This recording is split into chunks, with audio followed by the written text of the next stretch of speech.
Notimundo Estelar. Información inmediata.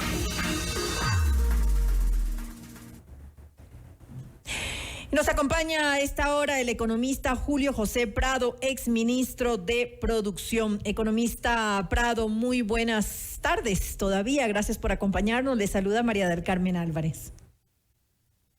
¿Cómo está, María del Carmen? Gusto en saludarle. Saludo a todos quienes nos escuchan. Gracias nuevamente por estar aquí junto a nosotros. Economista, iniciemos analizando un poco la situación comercial que atraviesa en estos momentos Ecuador con México después del impasse diplomático que tuvimos el pasado 5 de abril. ¿Cuál es la realidad de las relaciones comerciales entre ambos países?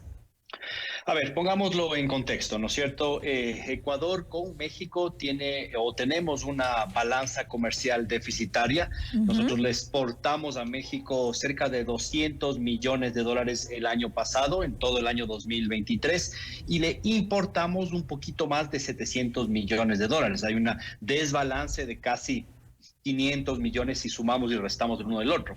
Ahora, eso no significa que del punto de vista comercial, si es que se rompen relaciones, por decir una cosa, con México en el punto de vista comercial, no haya ningún efecto, ni de ninguna forma. Hay gente que dice, como no tenemos una balanza positiva, no pasa nada. No, sí pasa, ¿no es cierto? Porque primero son 200 millones de dólares, que son varios productos, sobre todo agroexportadores, y algunos también manufactureros que son enviados a un mercado de más de 100 millones de personas, que es México. Y del lado de las importaciones, importamos sobre todo productos que no tenemos o no fabricamos en la cantidad suficiente en el Ecuador, sobre todo medicinas, aparatos de uso médico, algunos temas relacionados con la metalmecánica, vehículos, etcétera y demás. Lo bueno, María del Carmen, es que no se han roto las relaciones comerciales. Lo que sí se hizo es dar fin, ya el puntillazo final, podemos decirle, al TLC, al acuerdo comercial que se estuvo negociando hace año y medio y que se dio por terminado en realidad de parte prácticamente unilateral de parte del presidente López Obrador. Pero economista Prado, eso ya pareciera que se había suspendido, usted lo dijo, desde diciembre del 2022, porque incluso en su momento el mismo presidente Manuel López Obrador había dicho que no le interesaba seguir con las negociaciones porque pues productos como el banano o el camarón o el atún no querían pues ellos que ingresaran en los beneficios del acuerdo, lo cual para nosotros era definitivamente esencial, era importantísimo. Es así, María del Carmen. Mire, en las últimas semanas, hasta semana y media, hubo alguna declaración o una declaración específica de la canciller de México diciendo que se rompía relaciones comerciales y hacía un uso muy inadecuado de los términos porque ella se refería a que se suspendía definitivamente la posibilidad de un acuerdo comercial con Ecuador. No es que se restringían las exportaciones de las importaciones o rompíamos relaciones comerciales, lo cual hubiese significado un impacto ahí sí del lado de flujo de lado y lado. A ella se refería a específicamente el tema de las posibles negociaciones. Sí, se refería a eso. Entonces, claro, hay que tomar con pinzas esa declaración porque como lo hemos dicho públicamente, cuando yo fui ministro en su momento, dijimos que se dieron por suspendidas, así digamos. es. No es que se rompieron las relaciones de la posibilidad de llegar a un acuerdo comercial, pero quedaron prácticamente suspendidas por eso que usted menciona, ¿no es cierto? La imposibilidad de llegar a tener una oferta adecuada para poder exportar camarón, banano y algo relacionado con el tema del atún. Pero hay que decirlo, María del Carmen, sí hubo una propuesta por escrito de parte del equipo negociador y a nivel de ministros hubo una propuesta. Esa era la que se consideraba una propuesta técnica para poder cerrar el acuerdo comercial y a último segundo, cuando ya íbamos en realidad a cerrar la negociación técnica, fue retirada de la mesa de negociación, algo que no se hace usualmente en estas negociaciones comerciales ya a este nivel. Sin embargo, ya México lo hizo en su momento. Estamos hablando hace más de un año. Y eso, en realidad, lo principal, y creo que lo que más nos complica es el poder ingresar a este bloque económico tan importante que es la Alianza del Pacífico. ¿Qué decir acerca de esto? ¿Tendremos entonces que esperar un tiempo más? Porque realmente para poder ingresar se hace necesario concretar el acuerdo con todos los países miembros. Y no podríamos hacerlo con México. Mire, María Carmen, es cierto, ¿no? Nos interesaba México por dos razones. Por México en sí mismo, es un mercado, como dijimos, de más de 100 millones de consumidores. Además, nos permite colocar productos que pueden ser utilizados en cadenas productivas para llegar a Estados Unidos, a Canadá, con los cuales no tenemos todavía un acuerdo comercial, pero también nos interesaba México para poder ser parte de la Alianza del Pacífico. Ahora, en ese momento tomamos una decisión que fue estratégica y que resultó ser la mejor. Es no enfocarnos solamente en la negociación de un solo acuerdo comercial, en el caso de México, sino comenzar relaciones bilaterales con algunos de los países del Asia con los cuales la Alianza del Pacífico estaba buscando acuerdos comerciales. Como sabíamos que la puerta a través de la Alianza del Pacífico era compleja, comenzamos negociaciones directas con la China, con Corea del Sur, y ese fue el resultado. Hace un año y medio, se logró justamente cerrar las negociaciones técnicas mientras se caía México lastimosamente por una visión más política, diría incluso más dogmática del presidente López Obrador. Pues al mismo tiempo se abrían estas otras posibilidades de estos dos acuerdos en el Asia, y creo yo que ese es el camino que tiene que seguir Ecuador, María del Carmen. Tiene que seguir buscando acuerdos comerciales. Ojalá en el futuro se pueda con México, sin duda. Seguir tratando de ingresar a la Alianza del Pacífico, pero de ninguna forma el Ecuador puede esperar a que los problemas políticos se resuelvan para poder tener negociaciones comerciales. Hay que seguir avanzando porque eso es lo que requieren nuestros sectores productivos. Y refiriéndonos justamente a eso, a seguir cerrando acuerdos comerciales en otros mercados, con otros países, ¿qué decir del anuncio realizado por parte de la ministra de Producción, Sonsoles García, acerca de esta intención justamente de cerrar este acuerdo comercial con Emiratos Árabes Unidos, cuyo ministro de Comercio estuvo aquí y vino acompañado además de una gran cantidad de empresarios? Me parece que son como 30 o algo por el estilo, por ahí. Sí, mire, es una muy buena noticia, sin duda, porque primero refleja una vocación de continuar con lo que ya no es una política de gobierno específico, sino una política de Estado, de apertura comercial, de negociar acuerdos comerciales con países con los cuales tradicionalmente no hemos tenido relaciones comerciales muy grandes. Es un socio muy pequeño, Emiratos Árabes, pero es una potencial realmente interesante. Así que, de mi lado, felicito esa acción de la ministra Sonsoles García, de todo el equipo, y ahora lo que habrá que ver es concretar cuándo se inician las negociaciones formales de ese acuerdo comercial, porque hay que avanzar rápidamente y hay toda una serie de elementos que tienen que irse dando hasta iniciar esas negociaciones. Ojalá pueda ser un acuerdo comercial no de alcance parcial, sino un tratado de libre comercio bastante abarcativo.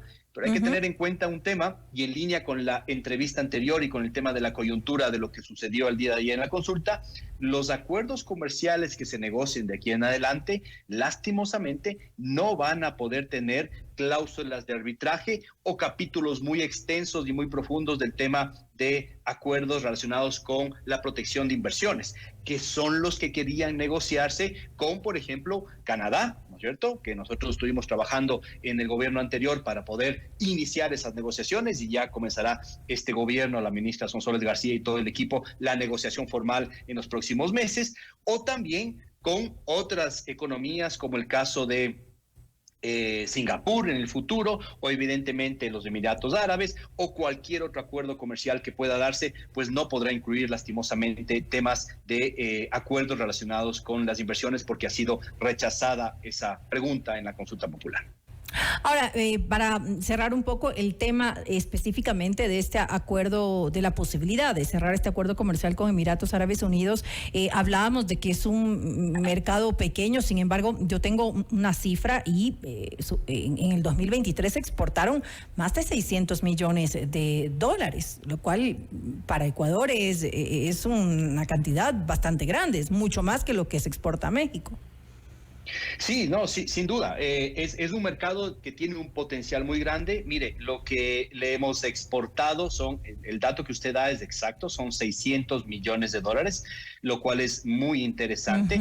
Tenemos una exportación importante de ciertos tipos, por ejemplo, la exportación más grande que le hacemos a los Emiratos Árabes hoy por hoy son tipos de perlas finas, perlas cultivadas, piedras preciosas, minerales, etcétera. Y el segundo producto, entonces las piedras preciosas además son cerca de 450 millones y 84 millones los frutos comestibles, ¿no es cierto? Cítricos, melones, sandías, etcétera y demás, y un poquito de pescado, crustáceos y otros tipos de productos del mar, digamos. Entonces yo me refería a eso, hay una concentración muy fuerte en productos minerales, lo cual está muy bien, pero un acuerdo comercial lo que abriría es la posibilidad de una exportación mucho más grande y además sabemos que hay una intención muy fuerte de tener un pie más grande para inversiones de países árabes, sin duda de Emiratos y otros países de la región, con los cuales el Ecuador todavía no ha tenido una relación de inversiones suficientemente fuerte, con lo cual es un acuerdo comercial sin duda que le beneficia al Ecuador. Yo diría que en este año, entonces, el paquete que tiene el Ministerio de la Producción y Comercio Exterior en manos es importante.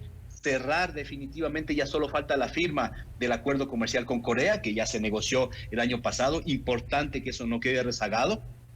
El inicio de las negociaciones comerciales con Canadá, que también es una muy buena noticia y hay que seguir muy fuerte con eso, es una negociación compleja la que viene con Canadá en varias áreas, y finalmente iniciar la negociación con los Emiratos Árabes Unidos, ¿no es cierto? Lo cual también será muy interesante. Entonces, ahí hay una línea de acción que trasciende gobiernos, lo cual, María Carmen, insisto, es una muy buena noticia. Ahora, según conocemos, parte de la inversión que está considerando Emiratos Árabes Unidos es en el sector de la minería y en algo importantísimo para nuestro país, que es justamente energías renovables. Ahora que tenemos este problema, esta crisis que atraviesa el país, sin embargo, lo dijimos hace un momento, usted lo estaba mencionando, hay el problema de las inversiones por el no que se dio en la consulta popular del referendo del pasado domingo en cuanto al arbitraje internacional. ¿Esto puede frenar un poco esa intención de entrar en estos sectores? A ver, sin duda es un freno, ¿no es cierto? Primero, desde el punto de vista de las negociaciones comerciales, los acuerdos comerciales modernos, los que son más amplios, tratan de tener protección de inversiones y capítulos enteros que favorezcan a las inversiones, porque el tema comercial va de la mano del tema de inversiones. Así es como se negocian los acuerdos comerciales. Canadá, por ejemplo, tenía intenciones muy interesantes en varios temas de energía renovable, de minería, de varios sectores productivos que habrá que revisarlos con lo que va a pasar con lo que ha pasado con la consulta, digamos, la negativa del tema de arbitraje. Lo mismo con los Emiratos Árabes, ¿no? Son países que están buscando, sobre todo, ese tipo de inversiones que son las que normalmente más requieren de ese arbitraje internacional. Y aquí, lastimosamente, una muy mala interpretación, una campaña mal interesada o desinteresada también, dependiendo cómo se lo quiera ver, muy mala información, y no se supo explicar de qué se trataba el arbitraje internacional. Y para ponerlo sencillo, es cuando se rompe un acuerdo entre un país y una empresa, solo cuando se rompe ese acuerdo y se falta a la ley y no hay seguridad jurídica, las empresas internacionales pueden acudir a árbitros de otros países para que diriman esas controversias que se han generado. Eso del arbitraje internacional, todos los países lo tienen hoy por hoy, algunos les gustan más, algunos les gustan menos. Cuando ganamos a nivel internacional nos gusta, cuando perdemos no nos gusta, pero para eso tenemos que cumplir con lo que dice la ley y ese siempre será el mejor de los casos. Lastimosamente, María del Carmen, la ley en el Ecuador no siempre es bien cubierta, hay mucha variación y por eso es que se requieren estos tratados bilaterales de inversión o esa protección ante árbitros internacionales, que es lo que se buscaba. Sin duda va a haber que hacer mucho más de esfuerzo para atraer esas inversiones que si hubiésemos tenido la cláusula de arbitraje. Ese es el resultado de lo que sucedió el día de ayer. Ahora, algo que me parece importante resaltar, usted lo decía hace un momento, lastimosamente el no venció en cuanto a esta pregunta acerca del arbitraje internacional que nos complica pues la decisión de invertir en nuestro país. a escala mundial. Sin embargo, no solamente usted habla de una mala comunicación, pero ¿qué pasa con la responsabilidad del sector empresarial? ¿No debió también de alguna manera ponerse la camiseta, a apoyar un poco más, a trabajar más, digamos, de la mano con el gobierno, apoyar un poco más al sí acerca de esta pregunta? Porque obviamente a todos nos convenía. María del Carmen, hay una realidad, ¿no es cierto? Los triunfos tienen muchos padres y las derrotas son huérfanas. Claro, y eso todos es lo que está esquivan. sucediendo en este momento, claro. Las preguntas que ganaron, digamos, ¿no es cierto? Todo el mundo quiere atribuírselas, de decir que son de ellas, y ahora resulta que las preguntas del tema laboral, del trabajo por horas, y el tema del arbitraje internacional, no las propuso nadie. Y parece que no son ni siquiera relevantes. Entonces, ¿para qué se los puso en la consulta? No, claro que son relevantes. Claro y hay que sí. hacerse cargo de lo que ha sucedido. Y hay que entender que tiene un efecto negativo ahora y en el largo plazo el hecho de que no se hayan aceptado o que haya aprobado el sí, digamos, en estas dos preguntas, ¿no? Tanto el tema laboral de trabajo por horas como el tema de las inversiones. Así que, más allá de eso, habrá que seguir trabajando para encontrar modalidades que permitan atraer esas inversiones al país y seguir construyendo, digamos, lo que se requiere, ¿no es cierto? Más desarrollo. Ahora, en base a su pregunta, María del Carmen, yo sí creo que aquí tenemos que preguntarnos todos, no para poner culpables, etcétera y demás, pero sí, si es que estamos haciendo el esfuerzo colaborativo, conjunto, en unión, para explicar, defender los temas que son necesarios que la sociedad los entienda, o estamos dejando a la deriva de lo que suceda cosas que son muy relevantes y que han sido luchas y banderas del sector privado, del sector gremial, del sector empresarial durante muchísimo tiempo. A mí sí me parece que faltó comunicación, faltó claridad, faltó estrategia, y en el tema de la pregunta específica del tema del trabajo por horas, por ejemplo, creo que hubo una muy mala comunicación, muy poca explicación de lo que significaba, con contradicciones muy claras. Contradicciones claras, quiero sostener esa palabra, que exponían que no se sabía exactamente qué iba a pasar con el tema del IES, con la estabilidad laboral, cuánto mismo iba a ganar una persona. Creo que todo eso contribuye a que del otro lado sea muy fácil crear mitos y ganar adeptos en esas dos preguntas que lastimosamente le terminan costando en competitividad al Ecuador. Sin lugar a dudas, la ciudadanía tiene razón. Es muy difícil votar por algo que no se conoce a profundidad y que obviamente genera cierto temor en que su seguridad laboral vaya a cambiar. Correcto, mire, aquí no se trata de culparle a la ciudadanía, a ese casi 60%, 60 y pico por ciento de personas que votaron no a estas dos preguntas del tema laboral y el tema del arbitraje internacional. No es porque estén opuestas necesariamente estos temas, sino que no se los explicó bien. Y cuando hay contradicciones, pues las personas prefieren decir no, por si acaso vaya a ser que haya algo raro, prefiero no votar en eso. Entonces, aquí el llamado es a todos, el sector empresarial, gremial, sin duda al gobierno, hagámonos cargo de este tema, no dejemos simplemente por un tema político la pelota rebotando como que no hubiese sido necesario, como que no pasa nada ahora con el tema del arbitraje y demás. Claro que pasa, claro que hay que buscar nuevas formas. Fausto preguntaba también a la ministra hace un momento, bueno, ¿y qué más se puede hacer? Claro que hay muchas opciones laborales para seguir contratando, etcétera, y demás. La opción del trabajo por horas era muy buena y ayudaba a esa contratación, sobre todo de jóvenes en ciertos sectores muy importantes. Pues bueno, habrá que seguir buscando aclarar la ley, aclarar la normativa, sacar los acuerdos ministeriales que haga falta para poder hacer que los empresarios contraten a esa cantidad de mano de obra del más del 50% de la población ecuatoriana que no tiene un trabajo fijo y que era para ellos este tema, ¿no? Así que mire, hay buenas noticias también dentro de todo. El tema, evidentemente, de la seguridad ha sido aprobado. Eso a nivel internacional también va a dar un espaldarazo y esa es la parte, creo que era lo medular de la consulta. Eso es bueno, nos hemos puesto de acuerdo los ecuatorianos. Y bueno, quizás solo para terminar, regresar al tema de acuerdos comerciales, María del Carmen, una muy buena noticia ahora que ya pasamos del tema electoral, recordar que en 10 días inicia ya efectivamente el acuerdo comercial con China, que es el acuerdo comercial más grande de la historia del Ecuador, y ahí hay unas posibilidades tremendamente interesantes de inversiones ecuatorianas en China, de inversiones chinas en el Ecuador y una cantidad de oportunidades laborales y comerciales que es ahí donde tenemos que enfocarnos para que sucedan, porque eso ya es la realidad. Eso no es una quimera, no es que hay falta negociar, ya está hecho, ya se aprobó. y ahora hay que aprovechar ese acuerdo comercial. Así es, los acuerdos comerciales sin lugar a dudas son necesarios para nuestro país. Gracias nuevamente al economista Julio José Prado, exministro de Producción, por habernos acompañado en este espacio informativo. Con gusto, gracias, María Carmen. Usted está escuchando Notimundo.